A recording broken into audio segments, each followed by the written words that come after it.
This is not what some people will say, what is a beautiful book? Let me tell you what a beautiful book looks like. These are beautiful books, alhamdulillah, but a beautiful book is broken. The pages are ripped. The pages are turned over. The spine is broken. I have many books like this, alhamdulillah, because this book has had its haqq. What is it? The haqq of a book is to be read. You know, I remember one brother, he said, come to my house, look at my library. MashaAllah, beautiful shelves. And all the books, all the beautiful books. And I went to the books, and there is dust on the books. It's beautiful to look at. But you know a book is read when it is broken. When the pages are turned over. So, yes, decoration is beautiful. Shabab is beautiful. Who else will tell me what is the zina, the beauty of the masjid? Anyone? Obviously, sajda, and ruku, and tilawa, and dhikr of Allah, and ittikaf, and qiyamul layl, and adhkar, and durus. All of these are beautiful things, alhamdulillah. These are all the beautiful things. But let me tell you what, to me, this is my right, it's my opinion. It's not sharia. Let me tell you what is a beautiful thing in the masjid. When the masjid is full of the shabab, it's full of children. And they love this building. And they love this building not because it's beautiful, it's got decoration. They love this building because they say, this building is the building which gives me more nafa'a, more benefit in my life. And the people and the teachers and the imam in this building, the leaders, give me more nafa, more benefit in my life than anything else. They love this. This is just like the Prophet ﷺ said, 7 who have the shade of Allah on Yawm al-Qiyamah, when there's no shade except Allah's shade. The shabab, who spent his whole life in the service of Islam. The shabab who spent his youth, when he's Hamas, his desire is strong, spent them serving Allah Rabbil Alameen and not serving the awliya of shaitan and the helpers of shaitan. This is one who has the shade of Allah. Today, my brothers and sisters, subhanAllah, we have to wake up and we have to realize that most of the youth today are running away from Islam. And this is not a place they find beloved. And nor is the Imam. And look, we know there are many madahib and firqas. And how many programs we have? We are one of the few masajid which will do the program in English. Still, many of the people, they are not reaching the youth in the language that they understand. And 2 kinds of language. We have obviously the language of the that people understand, but I want a more important language of connection. This is the more powerful, and the language of raham, as the Shaykh has mentioned. Because the Prophet said, وَمَا أَرْسَلْنَاكَ إِلَّا رَحْمَةً لِلْعَالَمِينَ. He's nothing other than a mercy to all the world. I want you to look, there's a story, there's a hadith in Riyadh al-Salihin, hadith Bukhari Muslim, and it says that in Medina, a female child, ghulam, she could hold the hand of the Prophet ﷺ and it would drag him all the way around Medina, and the Prophet ﷺ felt ashamed to take his hand away from her. I want you to think about this hadith. I want you to think about it. This is, first, the Prophet ﷺ is not like any imam. No, he's Ashraf al-Anbiya, alayhi salatu wasalam. He's the leader of all of the imams. He's the leader of all of humanity. And yet a child can come up to the leader of all humanity. And the child can hold his hand. It means that the child was not scared of the Prophet. And this is a problem today. I asked the shabab, why don't you talk to the shuyukh, talk to the imam, talk to the person. Even sometimes they're scared of me. They're scared of me. They say, oh, we can't talk to Alyas. We can't talk to Ustad. Of course you can talk to me about anything, subhanAllah. Because this is our job, is to talk to you and to explain things to you. But people say, well, we can't talk to him. We can't talk to the imam. Or they'll say, we talk to them, they don't listen to us. They don't understand us. They don't understand our waqiyah, what's going on every day in our life. They just say, isbiru wa ittaqullah, haram, haram. That's all they say to us. So, this is the first thing.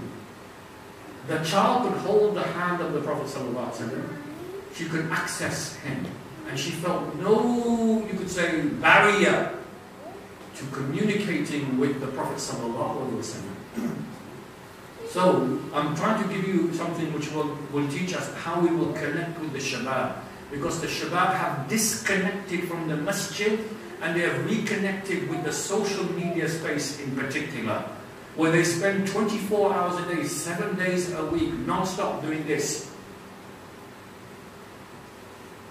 In fact, you know, someone told me a fact. In the last 2 years, more words have been written in the last 2 years than the whole of history before this.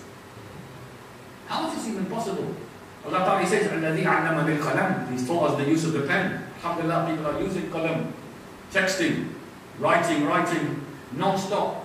Every language in the world, 6 billion people, texting, writing. But 99.99% of those words that are being written are fasad, are fitna, are akthar al-hadith, dhan. Allah even says, وَإِن تُطِعْ أَكْثَرَ مِنْ فِي الْأَرْضِ يُضِلُّوكَ عَنْ سَبِيلِ اللَّهِ إِنْ يَتَّبِعُونَ إِلَى الْبَرِّ وَإِنَّهُمْ لَا يَخْرُصُونَ. Were you to follow most of the people on earth, they will mislead you from Allah Ta'ala's path. That's most of the people on earth. Why? Because they follow nothing but dhan. This knowledge, these words, they are not correct, they are not good. Even Allah Ta'ala says,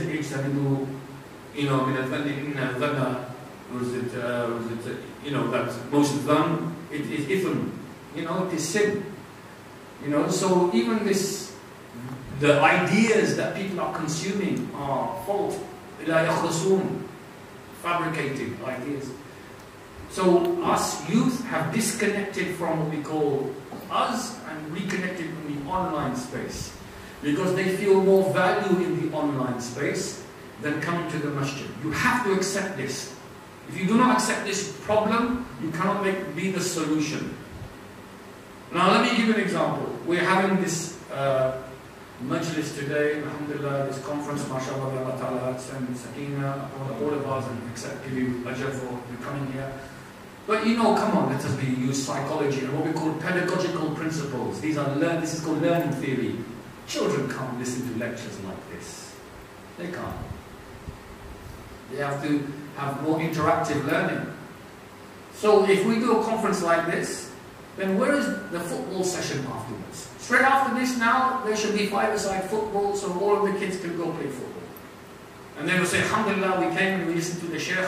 I'm just here, this is really the people that we should listen to. And then afterwards, the children, they go and they play football, they do archery, they can play some sport, alhamdulillah. Straight away, this is the way we should do this. This develops not just al-aql, but also al-jism. Because this is what is needed today. Ilmi wal-jismi, or ilm al-jasad. Dawood alayhi salam, Allah Ta'ala gave him knowledge, and then he had jasad as well, the disposition, the physical body, that he was able to defeat Jalut. Why? Because he had both ilm al-jasad. So no, this is how we need to think. I've got to say, in 30 years, we haven't changed the way we think. We haven't changed. And the challenge of the youth, when I'm going to tell you about the challenge of the youth, of the shabab, and bringing it over, has changed. Every 5 minutes it changes, bros. Every 5 minutes, shaitan and the awliya of shaitan have come up with a new way to capture the heart of the shabab, and they to put them upon kufr and atheism. Every day now people say, I'm not a Muslim anymore. And they're proud, they have fakhr. I'm not a Muslim, na'udhu billah. Atheism is the biggest challenge, not EDL, not Islamophobia. This is foolish. The biggest challenge, and one of our great teachers, Shaykh al-Baz, he called it as al-ghazwat al-fikri, the ideological battle, the battle for ideas. The people who shape the ideas that shape the world are no longer ourselves. Our children are being shaped every day by the online space and the people who are promoting the ideas in the online space. Okay, I'm going to go back a few points, inshallah. And let me say, we go back to the beauty of the masjid. Now, a lot of people, I ask them, what is the most valuable thing in our community? The most valuable thing in our community, I'll tell you, are the shabab, our youth, our children. These are the most valuable people in our community. You are VIPs. The VIPs in this room are these young ones. You have to understand this. You have to accept this. Because if you do not accept this, and you do not say it's a VIP, then this person, these children, they need investment. Investment is 3 types of investment. We have intellectual capital, which is al-ilm. We have social capital, which is that we spend time with them and we develop them. And the third, obviously, is physical capital, that we obviously have to put money into them as well. And then we say spiritual capital, alhamdulillah, they build their iman, and we get the return on the capital invested. The return on the capital is what?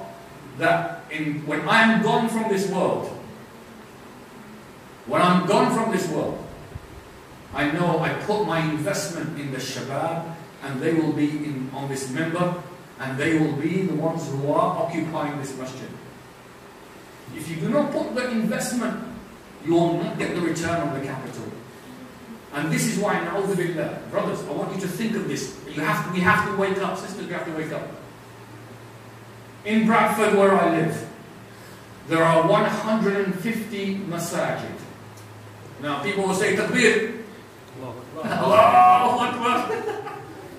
Alhamdulillah. People say, 150 masjid. Takbir. Allahu Akbar. Look how many masjid we have. Every year, the number of Muslim youth going to prison every year is increasing in Bradford. And increasing in Manchester. And increasing in Birmingham. And increasing in London. How do I know this? As you know, I'm an expert in criminology. This is my PhD in criminology. So we know when we study that why is it that the number of Muslims in the prison system is going up? Why is it that in Bradford, Muslim drug dealing is going up? Brothers, I don't like to share these stories because we have youth here. But the type of haram that is being done every day is getting worse, not better. So every year there are more masjids being built, but every year the situation of the shabab is getting worse in terms of their adab and akhlaq and their saluk and their deen and their haram is getting worse every year. You do not have to be a scientist to work out what we call correlation. They say as the number of masjid goes up and the state of the shabab is going down, and this is Manchester, my brothers and sisters, and it's a bigger city and you know it, and you don't, then what does this say? It means that the masjid is not having an impact on al-waqiyah, on the social reality of the shabab. This is a and if this is a very serious problem. Then who is the masjid for? Is it to do the khidmah of our community? Is it to protect and to make sure that we are protecting our community for the generations to come? Or is it just to make the masjid? Na'udhu, we do not want it to be in 20 and 30 and 50 years' time that the masajid are empty. But this is why we have to wake up. We have to realize that the most important investment that we make is in our shabab.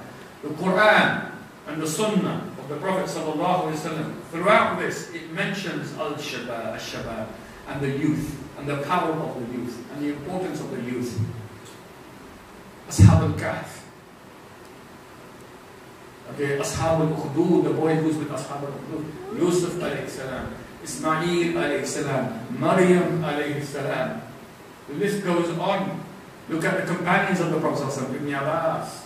He was a young man who made dua from that he becomes Tarjama al-Quran.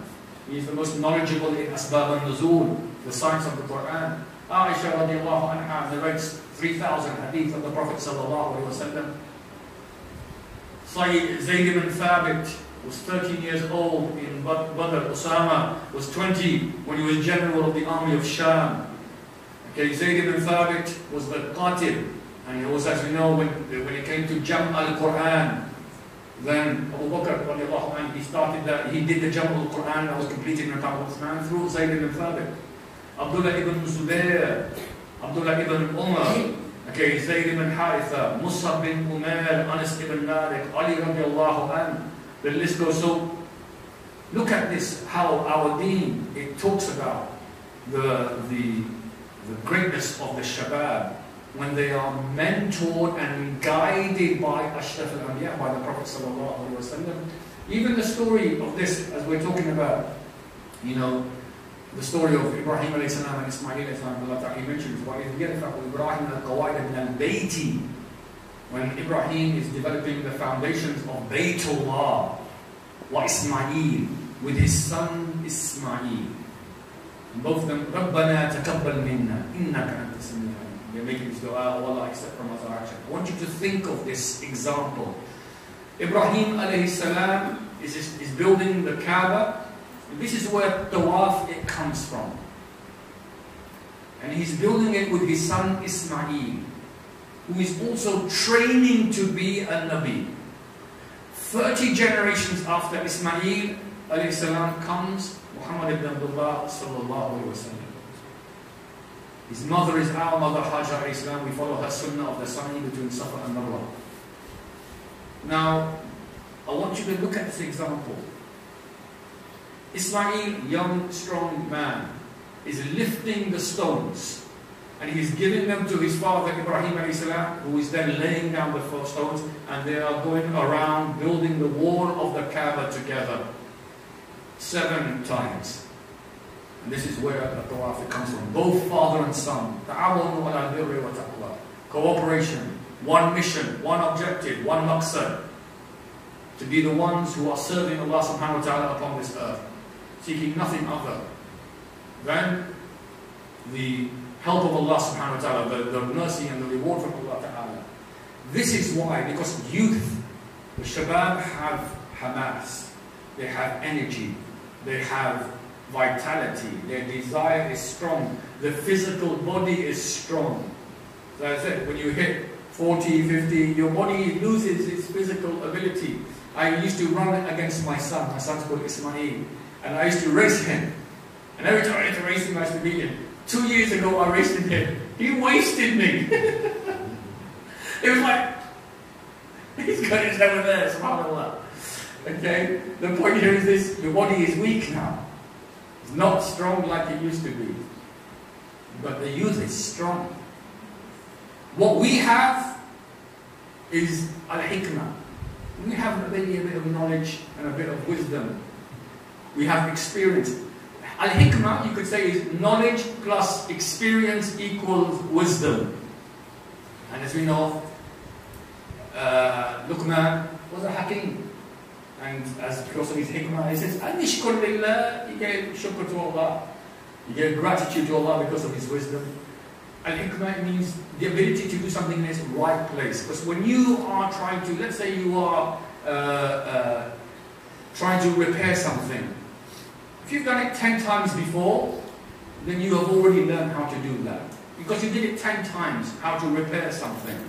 You have got knowledge plus experience equals wisdom. You can do it in 1 minute. The youth has never done it before. So he's going to spend 10, 15 minutes doing something it takes you 1 minute to do. If you then are partnership, ta'awan, and cooperating with that shabab together, you give, see, this is called mentoring, that you give them the wisdom, and then they are able to benefit from that wisdom. And then they are able to use their physical strength, their jasad, their body, and use that knowledge in them. This is the partnership between Ibrahim alayhi salam and Ismail alayhi salam. This is the partnership. Working together to serve Allah subhanahu wa ta'ala. Unfortunately, we have to ask ourselves again, where is this partnership?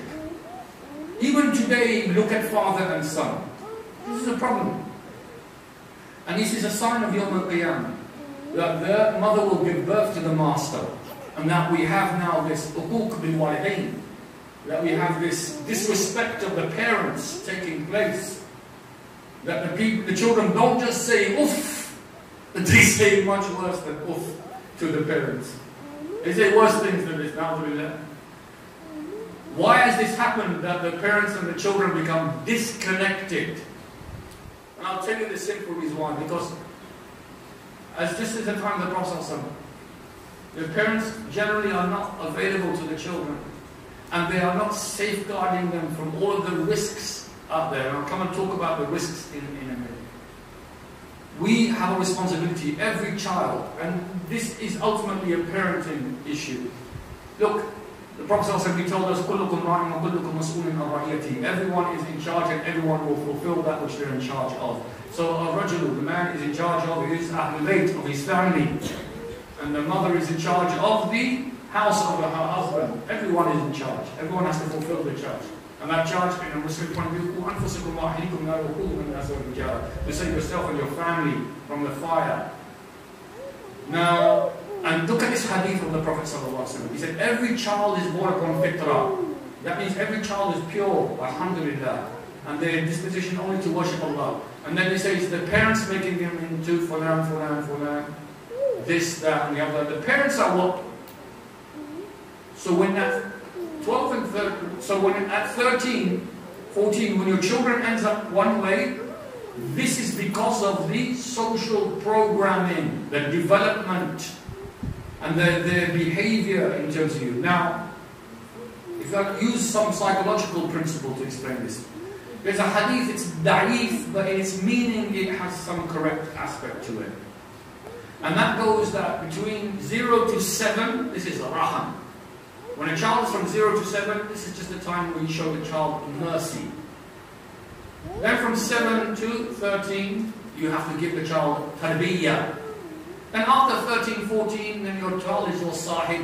Sahib of the people say your companion. It's like, well, becomes like, the point here is this, that if you want the child to be side by side with you, just like with Ibrahim alayhi salam and Ismail, you want the child to be at your side, working with you, with one maqsad, to worship Allah, then you have to do 0 to 14, investment and development. And the first is that the child is learning by looking at your behavior. This is called imprinting. And then the child requires formal learning of the basic principles. That's why the Prophet ﷺ said, encourage your child to pray at 7, if they don't pray at 10, and hit them when they don't pray at 10, because it doesn't mean physically beat them. But what it means is that you need to give them motivation. Get up and pray. Now a child will pray if it is brought up in a house of rahmah, of mercy, where it loves its parents, and it says that the parents' behavior is what we call congruent with what they are saying. Yani, the parents say one thing and they are doing the same thing. When there is what we call incongruence, then the child will get confused. Look at this example. My parent, he comes to me and he says, my child lies. Why does my child lie? I told him, don't lie, don't lie, don't lie. Don't be kafir. Why did the child lie? Because the child has learned to lie. Because he looks at the parent, and the parent, he says, my father says one thing, he does another thing. He says, inshallah, he forgets. He makes a wa'dah, he always breaks his wa'dah. He says, don't make ghiba, he's always making ghiba. He says, don't watch this, he watches it himself. He says, don't do this, he is doing it himself. Incongruent behavior. What we mean by congruence is that one thing or another. Okay, as I say, why do you say that which you don't do? The child is looking at his behavior. Do you think the child will not be confused? On the one hand, you're saying behave like this, and then the child is seeing other behavior. And so that is why, my brothers and sisters, the child has learned to lie. In fact, he's imitating your behavior exactly, which is what? Say one thing, do another thing. Who is to blame? Now, do you just now... Some people will say, oh, we will shut our children away, we will not get them to mix with the society. This is also not a good strategy. Because what this means is that when they do mix with the society, then they don't know how to deal with the society. No, you have to be a role model. You have to be right. You have to be an example to your children. This is basic psychology. The child will imitate you, and in particular, let me tell you, my brother, I've studied and analyzed why is it that the shabab are becoming atheists. I've been studying these stories you go on YouTube. I study this material because I want to understand how to understand psychology. Some people know my work. I work in prisons. I do psychological assessment and this and this. When I'm doing this assessment, I'm trying to understand why is it the person's behavior has caused them to commit a criminal offense. Same thing, I analyze why is it that these people have become murtad. And there are many of these stories on YouTube, or you could read the books about them, and they are very proud. Oh, we have left Islam, ex-Muslims. I analysed these stories and I found that they fall into three categories. The smallest category of these people are what we call ideologically or intellectual atheists. They have accepted the concept, the belief of atheism, scientific atheism based on Richard Dawkins and these kind of people. So they actually reject that there is an Allah. Most of them are of this. This is about 10, 15, 20% maximum are people who are like this. Then we have about, I think, 40% of people, my opinion, 40% of people who leave Islam. But what they are leaving is not Islam, it's culture. They're brought up in Jahil families. They're brought up in families where the parents cannot even explain to them, give them ta'aleem, why is it that we make siyam? Why is it that we make salah? Why do we give zakat? Why is it this? They can't explain these principles to their children. And they just say, you have to follow, just accept. Without knowledge, without explanation, without... And when the children ask questions, they say to their children, don't ask these questions. When Allah Ta'ala, He says in the Quran, ask sawal, and Allah Ta'ala gives jawab, and the Prophet gives jawab. They say, don't. So this is cultural Islam. And in many of these cultural things, they are in contradiction to the Kitab and the Sunnah of the Prophet ﷺ. So they say, how is this Islam? So they're not leaving Islam, they're leaving culture. So this is the second group of people. And these are very people, it's very easy to educate these people, because when they say, oh, why does Islam allow this practice? Let's say forced marriage. Why does it allow this practice? We educate them, we say, no, look, this is the Quran or Hadith. The Prophet said, Allah says, there's no compulsion in religion, you cannot force people to marry. And the Prophet said, one who is forced to marry, this marriage is batil. This is culture, this is not Islam. Islam opposes this particular matter. So we can educate them, and when they realize, alhamdulillah, okay, this is correct Islam, many of these people can come back to Islam. Because they're not rejecting Islam, they're rejecting their Islam that they have been brought up with. Then the last category of people, 40% I found, are people who said this. This is what they are left. They say, we go into the Muslim community, we don't find any raham. They are judgmental. There are people who constantly are telling us to do things. They are harsh. They have shiddah. Even the Prophet said, don't make people run away from you. And they say, we go to the masjid, people, the imam, he hits us in the masjid. Or things like this.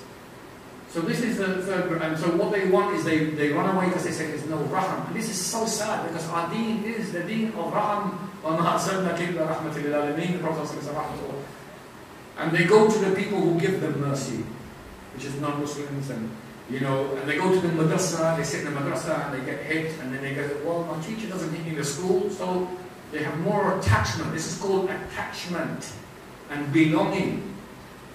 So when you analyze it, these give us three things that we need to do to overcome. First, we need to be able to deal with every intellectual challenge. This is intellectual jihad. And I'll give you an example of this. I mentioned in the khutbah last Friday. Ibrahim alayhi salam, he was a child, subhanAllah, youth. But look at the aql that Allah subhanahu wa ta'ala. In fact, when I studied all of the qualities of the Anbiya and the Rusul, the first one of the qualities of the Anbiya and the Rusul is al-aql. They have so much intelligence, deep level of intelligence and communication ability. Look at the Prophet sallallahu alaihi wasallam, jawami al-kalam, few words, very funny. Ibrahim alayhi salam, he's such a young child, but a young youth, but he has so much intellectual capability.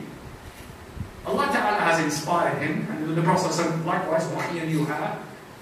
But still, there is development. How is it that we don't read books, brothers and sisters?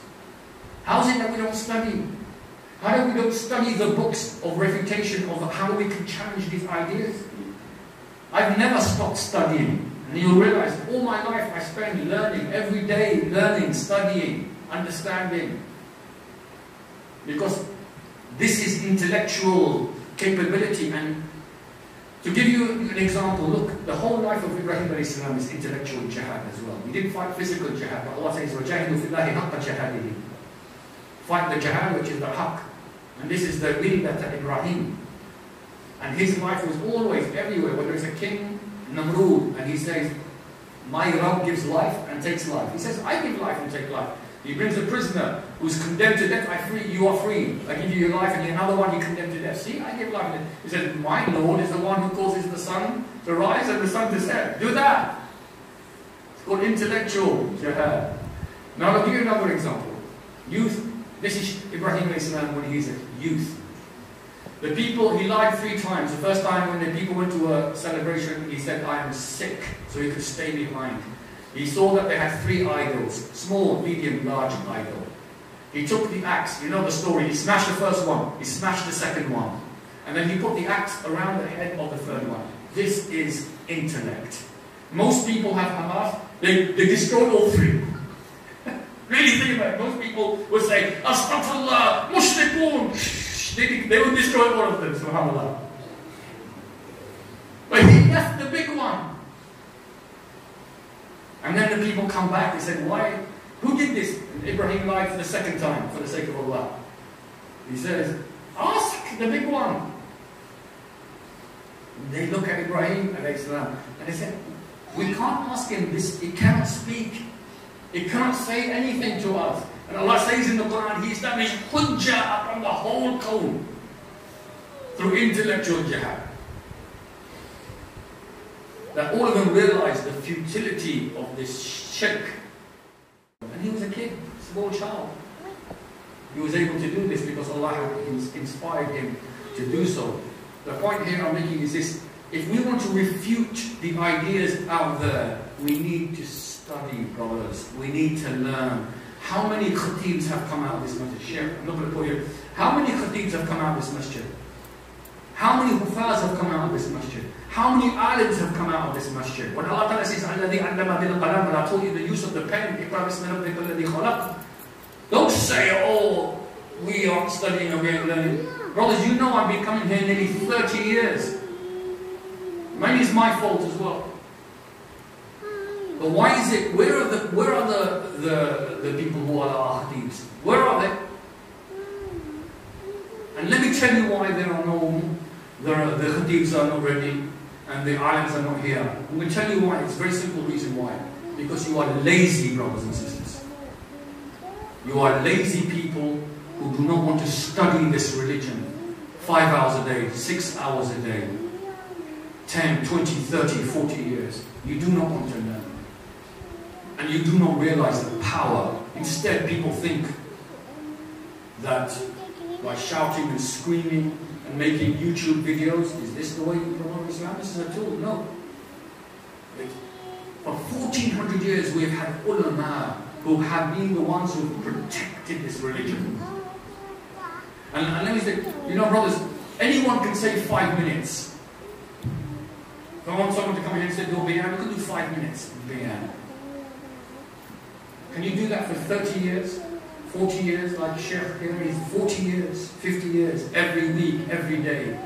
People ask us to do a lecture, we'll do a lecture.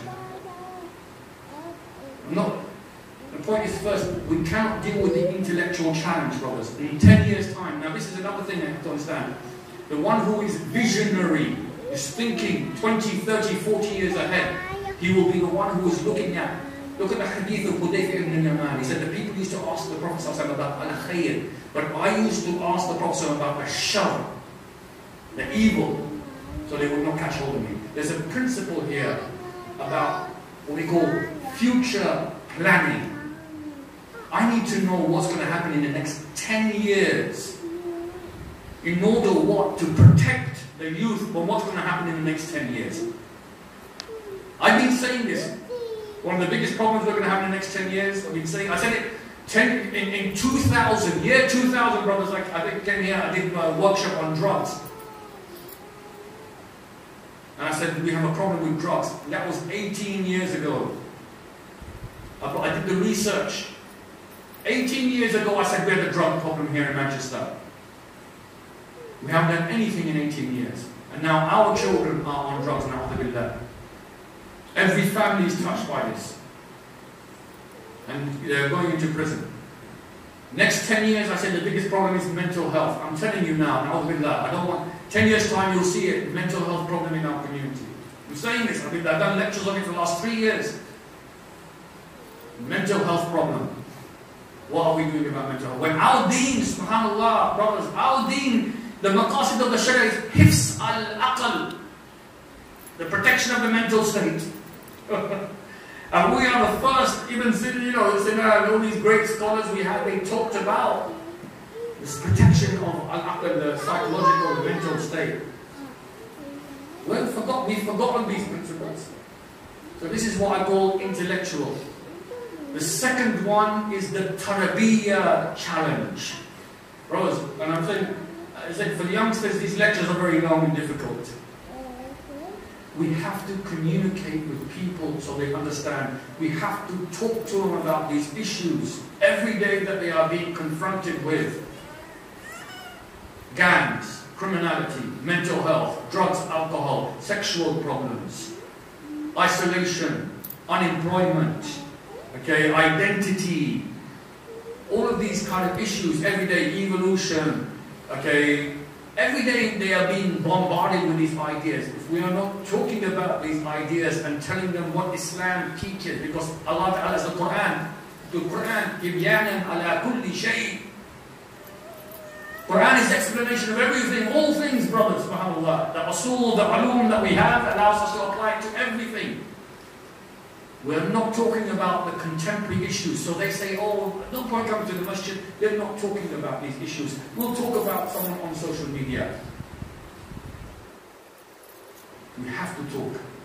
We have to show, make the bayan of the truth. We have to show the truth of Islam. Speak against these things, these problems. Now, I'll give you an example. Online, I have some lectures. I don't do any lectures anymore online. People say, why don't you do any lectures online? Let me tell you why I am against all social media, but this is why. But there's all lectures that I've done.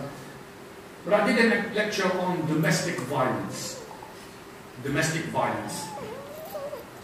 This is an issue we don't talk about in our community. It is an issue in our community. It's a problem in our community. It causes mental health problems. And in Islam, we are there to protect the women. Even Allah Ta'ala, look at this verse. وَإِذَا الْمَوْءُودَةُ سُئِلَتْ بِأَيِّ ذَنبٍ قُتِلَتْ. This principle, the female child that was buried alive, what crime was she killed? We look at this principle, this says that it is our obligation, imperative to protect girls and women from violence. And I can show you many other principles as well. And as we know, there was someone called Zayd ibn Amr ibn Nufayl. He would go and rescue the girls before the Prophet ﷺ. And the Prophet said, he's a ummah on himself and Yawm al-Qiyamah. They would go protect the children. The Prophet ﷺ would protect the children. So I did a lecture on domestic violence. This is a big issue. When I look at other lectures which are on the subject of domestic violence on YouTube, there is hardly any. And the ones who have been done are people saying Islam promotes domestic violence. Because the Quran in Surah Al-Nisa says, that you have to hit them, although this is to be understood correctly. Yet there's 100 lectures or YouTube videos on this person is batil, this person is mubtadi, this person is jahil. But there's only one lecture I've seen on domestic violence. Ajib. We're not talking about issues that affect people every day. I did a lecture on forced marriage. Why did we do a lecture on forced marriage? Somebody says, oh, because you're saying the government, they want us. No. Because the Prophet ﷺ told us to teach the people about forced marriage, that this is haram. Not because of the kuffar. How many lectures on forced marriage? Maybe about 4 or 5. The point is, we are not talking about the issues which affect people every day in their life. So this is challenge number 2. Challenge number 3 is this. That look, brothers, we have to. This is a fundamental human need, to feel belonging. People have to feel love, rahm, mercy. You know, the Prophet ﷺ, as I said, he's a mercy. The child would hold his hand and take the Prophet ﷺ all around Medina. He felt shy. I have to pull my hand away from. He felt shy to do this. Oh, and she, can you imagine, she's taking him everywhere. And she's saying, look at this and look at that. And you know, subhanAllah, I say, what a beautiful example this is. You tell anyone this example, they say, subhanAllah, how amazing the Prophet ﷺ was that a child, he would show so much mercy to the child. This is the mercy we need to show to our youth. This is the love. And let me tell you one thing, brothers and sisters. Our youth, they will make mistakes. This is a fact. They will do haram things, you know. They will do, you know, things which will bring shame upon us. They will do this. Some go to prison. Some end up, you know, doing like I said. But if we do not allow them the chance to come back into our community, it's called reintegration. Then we, as the Prophet said, وَشِّدُوا وَلَا تُنَفِّرُوا. Okay? Give them good news, don't let them run away from you. The people are running away from us because they say we judge them too much, we're harsh with them. We don't show them raham and love and mercy and kindness. Look, think of this hadith. We've mentioned many times, but this is the way of Islam. When the Bedouin Arab, he came into the masjid of the Prophet ﷺ and he urinated in the masjid. And the Sahaba wanted to beat him up, and the Prophet ﷺ said, let him finish. Look at the psychology of the Prophet ﷺ. Let him finish. He didn't say to him, Astaghfirullah, Astaghfirullah, haram, haram. He said, let him finish urinating in the masjid. Because you cannot have a conversation with someone if they want to go to the toilet. We didn't let him finish, and then we'll talk to him. This is so amazing, the behavior of the Prophet ﷺ. And then he explained to them this, because he didn't know. He said, this is a place of ibadah. And the Prophet said, oh, the person didn't know. And then the Prophet called water and he cleaned the area and he taught everyone this is how you deal with the situation. If the Prophet ﷺ can forgive such a man, why can we not forgive our youth if they make some mistakes? Allah Ta'ala, there's a man who killed 100 people. And even still, the forgiveness of Allah Ta'ala is there. Allah says in the Quran, وَلَا تَقْنَتُوا مِنْ رَحْمَةِ اللَّهِ إِنَّ اللَّهَ يَغْفِرُ الذُّنُوبَ جَمِيعًا.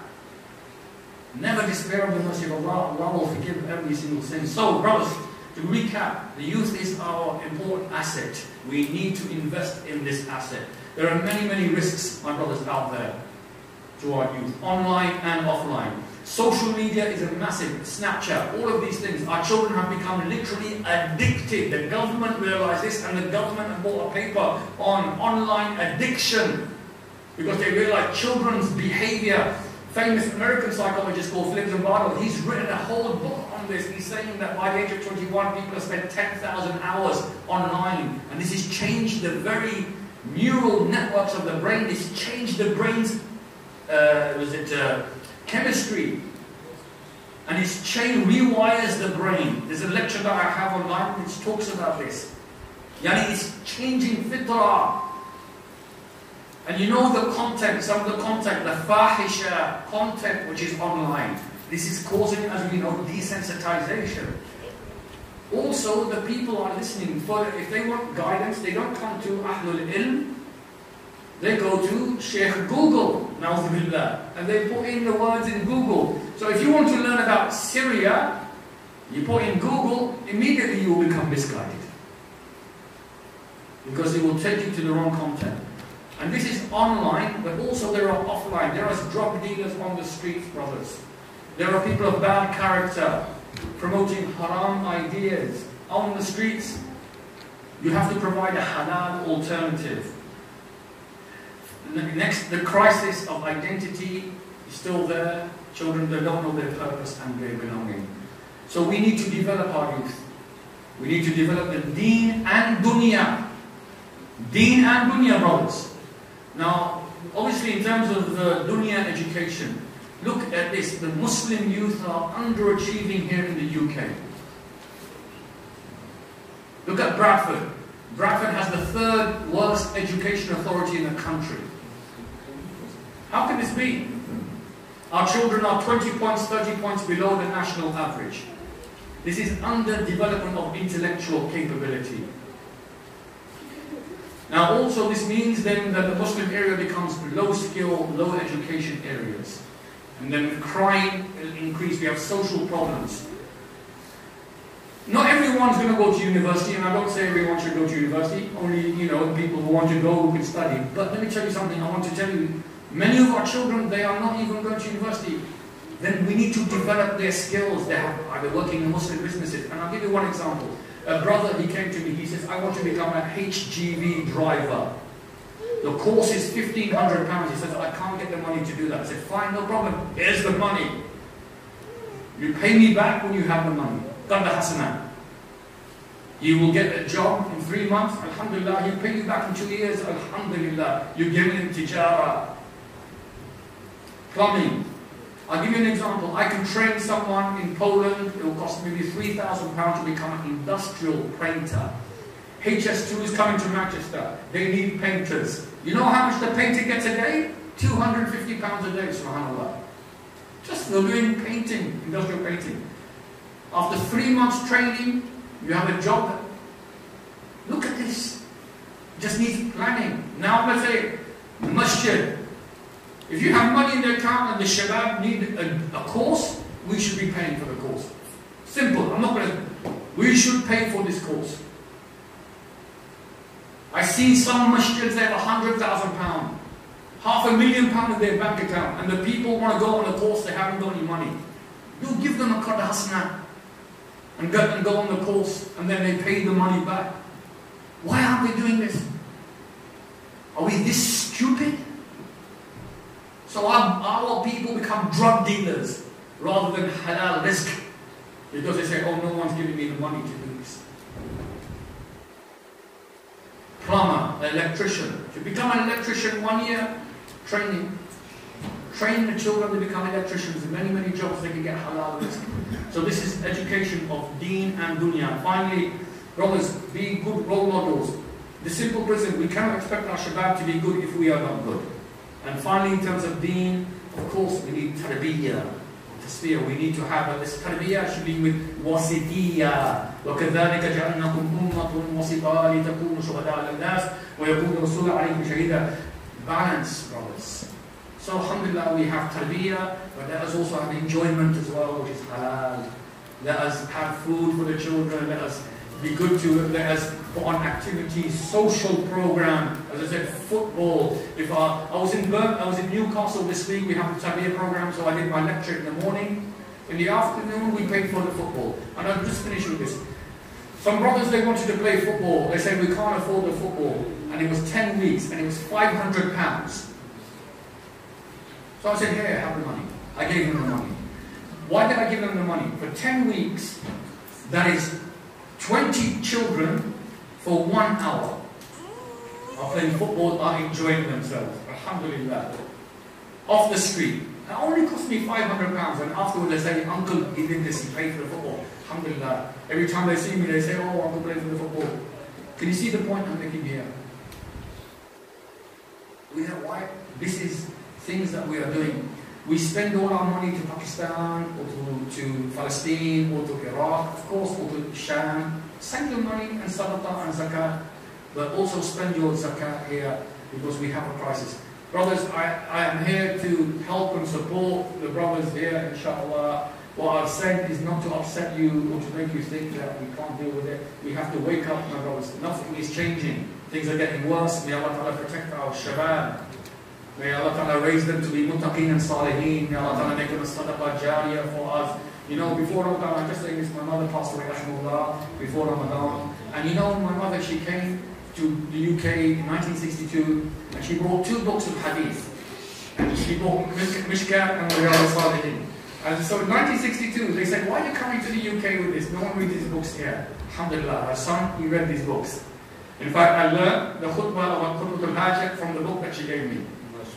Okay? So inshallah, maybe this is a small sadaqah jariyah for her.